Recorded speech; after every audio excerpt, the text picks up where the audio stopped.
বাংলাদেশে একটা নতুন হিরোর জন্ম হচ্ছে এই ছবিতে। খুব ভালো, আই এম কনফিডেন্ট এই জন্যই যে এটা মাসুদ রানা জাজ অনেক আর্টিস্টের জন্ম দিচ্ছে, আর একটা নতুন হিরো জন্ম দিচ্ছে বাংলাদেশে।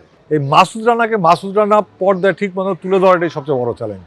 দীর্ঘদিন ছবিটা আটকা থাকা একটাই কারণ ছিল আর্মির পারমিশন ছাড়া এই ছবি সম্ভব হবে না। মাসুদ রানা ওয়ার্ল্ড হয়, spy world, Masud Rana world হবে। আমার খুব বিশ্বাস আমরা একটা সেই লেভেলের ছবি বানাচ্ছি। 32,000 ছেলে মেয়ের ভিতর কম্পিটিশন করে সে আসছে, কে হবে মাসুদ রানা। দুইজন নতুন অভিনেত্রী আছে, ওরা খুব ভালো করছে। 2017-তে 2012-তে যা একটা নতুন জোয়ার সৃষ্টি করছে ভালোবাসার রং দিয়ে, 2027-এ বাংলা সিনেমা ইন্ডাস্ট্রির চেহারাই চেঞ্জ হয়ে যাবে। খুব ভালো, আই এম কনফিডেন্ট এই জন্যই যে এটা মাসুদ রানার নিজস্ব একটা ফ্যান বেজ আছে, যাদের একটা ফ্যান বেজ আছে। আর তার চেয়ে বেশি ভালো লাগছে বাংলাদেশে একটা নতুন হিরোর জন্ম হচ্ছে, যে হিরোটা দেখতে সুন্দর, স্মার্ট। আসলেই মাসুদ রানা, কাজী আনোয়ার হোসেন স্যার যেভাবে মাসুদ রানা বর্ণনা করে গেছেন সেরকম একটা মাসুদ রানা পাইছি আমরা, এবং সে সবার প্রিয় হবে, সবার ভালো লাগার পাত্র হবে। বাংলাদেশের ইন্ডাস্ট্রি একটা সুপারস্টার পেতে যাচ্ছে, সুপারস্টার বলবো না, একটা স্টার পেতে যাচ্ছে। সে হিরো, তার ভিতরে হিরোইজম আছে। সো সব কিছু মিলে ভালো লাগছে, গল্পটা ভালো, মেকিং ভালো, নতুনত্ব আছে মেকিংয়ে, সব কিছু মিলে ভালো লাগছে। বড় চ্যালেঞ্জ হলো যে মাসুদ রানা সবার একটা কল্পনায় ভাসে।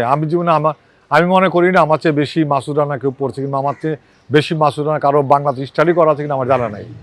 আমি মাসুদ রানা প্রায় 300 থেকে 400 গল্প এখনও মুখস্থ বলতে পারবো। আমি যা পড়ি আমার মনে থাকে, আমি মুখস্থ আমার যে কোনো মাসুদ রানার যে কোনো বই সম্বন্ধে যে কোনো জিজ্ঞেস করলে আমি বলতে পারবো।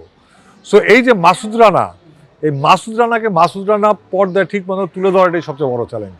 এত বড় নিষ্ঠুর, কোমল, কঠোর যে ছেলেটা, তাকে পর্দায় বাস্তবায়ন করাটাই সবচেয়ে বড় চ্যালেঞ্জ, আর কোনো চ্যালেঞ্জ নেই। দীর্ঘদিন ছবিটা আটকা থাকা একটাই কারণ ছিল আর্মির পারমিশন ছাড়া এই ছবি সম্ভব হবে না। আর্মির হেল্প লাগবে, পারমিশন বলতে আর্মির হেল্প ছাড়া ছবি সম্ভব না, কারণ আমার আর্মির ড্রেস লাগবে, আর্মির গাড়ি লাগবে। মাসুদ রানা একজন আর্মির মেজর, সো এই মেজরের অ্যাক্টিভিটি লাগবে, আর্মির বোম ডিফিউজ টিম লাগবে।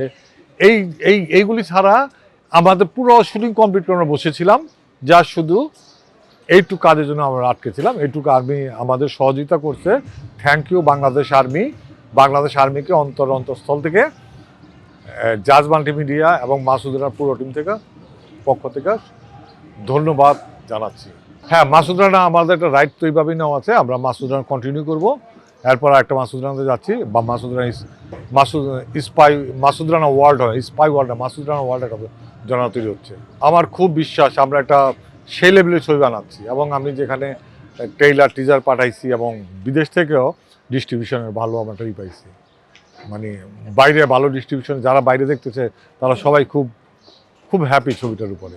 সুন্দর 2টা গান আছে, সুন্দর কিছু অ্যাকশন আছে, সুন্দর একটা গল্প আছে, যে গল্পটা কাজী আনোয়ার হোসেন স্যার অনেক পছন্দ করছিল। কাজী আনোয়ার হোসেন স্যারের খুব পছন্দের একটা গল্প এটা। বাংলাদেশে একটা নতুন হিরোর জন্ম হচ্ছে এই ছবিতে, যেটা নিয়ে কোনো সন্দেহ নাই।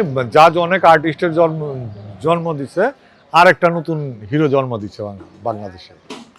এবং ছেলেটা অনেক দূর যাবে, অনেক ভালো করবে, এবং খুব ভালো ছেলে, শিক্ষিত ছেলে, লেখাপড়া ছেলে, স্মার্ট ছেলে, ভালো পরিবার ছেলে, সে খুব ভালো করবে। ভালো হওয়ারই কথা, কারণ 32,000 ছেলে মেয়ের ভিতর কম্পিটিশন করে সে আসছে, কে হবে মাসুদ রানা। সেই কম্পিটিশন করে সেই ছেলেটা আসছে। অভিনেত্রী এখানে 2জন নতুন অভিনেত্রী আছে, ওরা খুব ভালো করছে। পূজা চেরি আছে, রাসেল রানা আছে, তো ভালো করছে। 2জন তিথি আছে, অসাধারণ করছে। সে একজন স্পাই গার্ল হিসাবে সে খুবই মানানসই। 5 ফুট 9 ইঞ্চি লম্বা একটা মেয়ে, স্পাই গার্ল, তাকে সে খুব ভালো করছে, খুব ভালো করছে, অ্যাকশনে ভালো করছে। তারপর সিন্ডা রোলিং আছে, সে তো অলরেডি সে আর্মিতে জবই করে, আমেরিকার আর্মিতে আছে, এখানেও ভিলেনের কাজ করছে, সে খুব ভালো করছে। বাংলাদেশে যদি কোনো ট্যালেন্টেড ডিরেক্টর থাকে যে টেকনিক্যাল সাইডে অসম্ভব ভালো এবং এক্সপার্ট, সে একমাত্র হিরো আমাদের সৈকত নাসির। সে টেকনিক্যালি অসম্ভব রিচ একটা ডিরেক্টর। এটার উপর লেখাপড়া করছে মালয়েশিয়াতে, ভিএফএক্স উপর লেখাপড়া করা একটা ছেলে, সে খুব ভালো কাজ করছে ছবিতে। 2017-তে 2012-তে যা একটা নতুন জোয়ার সৃষ্টি করছে ভালোবাসার রং দিয়ে, 2027-এর ঈদে যা একটা নতুন জোয়ার আনবে, নতুন স্টাইল আনবে, নতুন ধরন আসবে। বাংলা সিনেমার এখন যে ধরনের সিনেমা হচ্ছে এটা বন্ধ হয়ে যাবে, নতুন একটা স্টাইল যা চালু করবে, এবং আমার বিশ্বাস দর্শক সেটাই গ্রহণ করবে এবং সেই স্টাইলে চলতে থাকবে। তো যারাই 2027-এর জন্য ছবি বানাবেন বুঝে শুনে ভালো পাবেন, নতুন একটা ধরন আসবে, নতুন একটা চেঞ্জিং আসবে, ও যা জানতেছে সব দিক দিয়ে মিলে একটা চেঞ্জ আনতেছে। বাংলা সিনেমা নিয়ে আপনারা আশাবাদ থাকেন, খুব ভালো এবং বড় কিছু হতে যাচ্ছে। 2027-এ বাংলা সিনেমা ইন্ডাস্ট্রির চেহারাই চেঞ্জ হয়ে যাবে, আপনি একটু বিশ্বাস রাখেন, আমি কথা দিচ্ছি।